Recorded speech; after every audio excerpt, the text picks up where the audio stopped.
আপনারা জানেন যে আমি দীর্ঘ সময় ধরে ব্যাংকে কাজ করেছি, প্রায় 22 বছর। অসংখ্য ব্যবসায়ী, অসংখ্য চাকরিজীবী তাদের উত্থান পতন দেখেছি।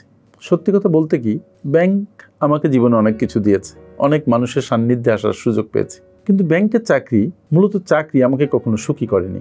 2015 সালে আমি যখন ব্যাংক থেকে বের হয়ে আসি, তখন প্রায় 1 বছর আমি তেমন কিছুই করিনি। শুধু খুঁজেছি যে কি করলে আমার ভালো লাগবে, কোন কাজ আমি ভালোবাসি। আমরা অনেক কাজ ভালোবাসি, কিন্তু সব কাজ আপনার জীবন চালানোর জন্য আপনাকে সঠিকভাবে সহায়তা করতে পারে না। আপনি যদি বাংলাদেশে মনে করেন যে শুধু লিখে আপনার জীবন চালাবেন, তাহলে আপনি বোকার রাজ্যে বসবাস করছেন। তাই এমন একটি কাজ খুঁজে নেওয়া দরকার যে কাজ আপনার জীবনযাপনে আপনাকে সহায়তা করতে পারে।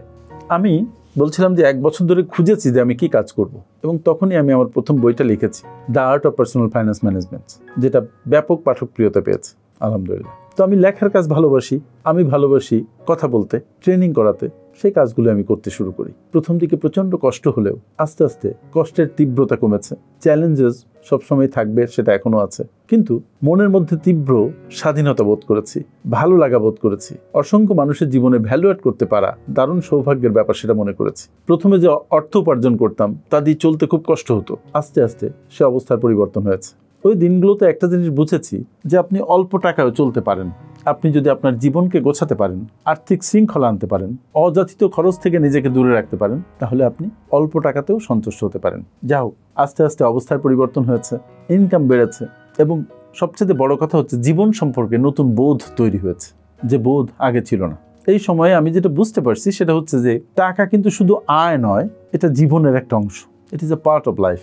এই সময়গুলোতে আমার কয়েকটা বোধ যেটা আমি আপনাদের সাথে শেয়ার করতে বসছি, সেটা হচ্ছে যে টাকা যতক্ষণ আপনার বেসিক নিড ফুলফিল করে, ততক্ষণ টাকা আপনার জন্য সুখের হাতিয়ার। টাকা আপনাকে সুখী করতে পারে, কিন্তু যখন আপনার বেসিক নিড ফুলফিল করা হয়ে যায়, তখন মূলত টাকা আপনাকে আর সুখী করে না।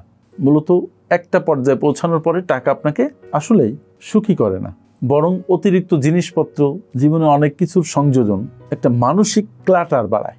আসলে একটা ফুলফিলমেন্ট সিলিং আছে, এই সিলিংটা পার হওয়ার পরে টাকা আপনাকে আর সুখী করে না, প্রয়োজনীয়তা মেটায় হয়তো। যা হোক, এরপরে আমি ওয়েলথ প্যারাডক্স এই জিনিসগুলো বুঝলাম। আমরা জানি যে টাকা জীবনের সব কিছু নয়, টাকা এক পর্যায়ে আপনাকে সুখী করে না, টাকা আপনাকে পুড়িয়েও ফেলতে পারে। তারপরও কিন্তু আমরা সবসময় টাকার পিছনে লেগে থাকি, ডাইরেক্টলি অর ইনডাইরেক্টলি। আর সেজন্য অনেক সময় জীবনের প্রকৃত অর্থ, প্রকৃত সুখ আমরা হারিয়ে ফেলি। টাকা টাকা করতে যাইয়া টাকা দেয় না কোনো সুখ, টাকায় আমার জীবন থেকে করে আমায় বিমুখ। এমনি বললাম। এখান থেকে শিক্ষাটা কি জানেন? শিক্ষাটা হচ্ছে টাকা এবং জীবনের অর্থ, জীবনের উদ্দেশ্য, এটার একটা সম্মিলন আপনাকে ঘটাতে হবে। আর্থিক শিক্ষা সেজন্য দরকার, জীবন বোধ সেজন্য দরকার, জীবনের প্যারাডক্স বোঝা সেজন্য অনেক দরকার। আপনাকে আপনার স্বপ্ন, আপনার উদ্দেশ্য, আপনার সম্পর্ক, এই সব কিছুর জন্য টাকাকে ব্যবহার করতে জানতে হবে। বুঝতে হবে যেন টাকা আপনার উপরে চড়ে না বসে। যখন আপনি আর্থিক নলেজ সম্পর্কে ধারণা রাখবেন, তখন আপনি অর্থকে নিয়ন্ত্রণ করতে শিখবেন। আর যদি আপনি আর্থিক ম্যানেজমেন্টে খুব পুয়ার হন, আপনার সেই জ্ঞান না থাকে, তাহলে অর্থ আপনাকে নিয়ন্ত্রণ করবে, যার পরিণাম ভয়াবহ। আজকে সমাজের যে বাস্তব চিত্র দেখছেন, যারা অনেক বড় বড় মানুষ, সো কল্ড প্রচণ্ড টাকার কাঙাল, টাকা পেয়ে যারা অস্থির হয়ে গেছে, তাদেরকে টাকাই আসলে নিয়ন্ত্রণ করতে শিখেছে। ফলে তাদের মানবিক মূল্যবোধ, তাদের জীবন তারা হারিয়ে ফেলেছেন। তারা তাদের জীবন যাপন করেন না, তারা টাকার উপরে শুয়ে দারুণ অসুখের মধ্যে জীবন যাপন করেন। তারা সুখ খোঁজেন না, তারা প্লেজার খোঁজেন। তারা অনৈতিক প্লেজারে নিজেদেরকে নিমজ্জিত করেন। সুখ থাকে যোজন যোজন দূরে। আপনি যদি আপনার জীবনকে টাকার সাথে মিলাতে চান, সম্মিলন ঘটাতে চান, সুখী হতে চান, তাহলে প্রথমে যে কাজটা করুন সেটা হচ্ছে একটা প্ল্যান তৈরি করুন, আর্থিক প্ল্যান, জীবনের প্ল্যান। নিজের আয়, নিজের ব্যয়, নিজের খরচ, নিজের বিনিয়োগ, এগুলো সম্পর্কে ওয়াকিবহাল হন, সচেতন থাকুন, কেয়ারফুল থাকুন। একজন অচেতন মানুষ আর একজন মৃত মানুষের মধ্যে বিশেষ কোনো তফাৎ নেই। আপনি সচেতনভাবে যদি আর্থিক প্ল্যানিং করে আয়, ব্যয়, খরচ, বিনিয়োগ এগুলো সম্পর্কে কাজ করেন, তাহলে আপনি একটা অর্থপূর্ণ জীবন পাবেন। সফলতা আপনার জীবনে তখনই আসবে যখন আপনি বুঝবেন যে কি হলে আপনি সফল হবেন। আপনি তো খেয়ালই করেন না যে কি হলে আপনি সফল হতে পারেন।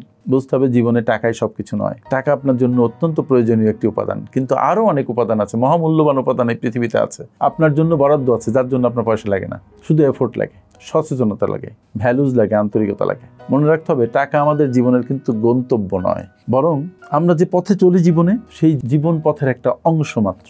আর সুখ আসে তখনই যখন আমাদের জীবনের মূল উদ্দেশ্যের সঙ্গে টাকা সামঞ্জস্যপূর্ণ আচরণ করে, টাকা সামঞ্জস্যপূর্ণ হয়। সামঞ্জস্যপূর্ণভাবে টাকাকে আপনি ব্যবহার করতে পারেন। পরিশেষে যে কথা আপনার মনে রাখা দরকার সেটা হচ্ছে টাকা আপনার সব কিছু নয়, আপনার জীবন পথে চলার একটা অংশ, একটা উপাদান, যাকে ব্যবহার করে আপনাকে সুখী হতে হবে। আমার সাথে এতক্ষণ থাকার জন্য অনেক অনেক ধন্যবাদ।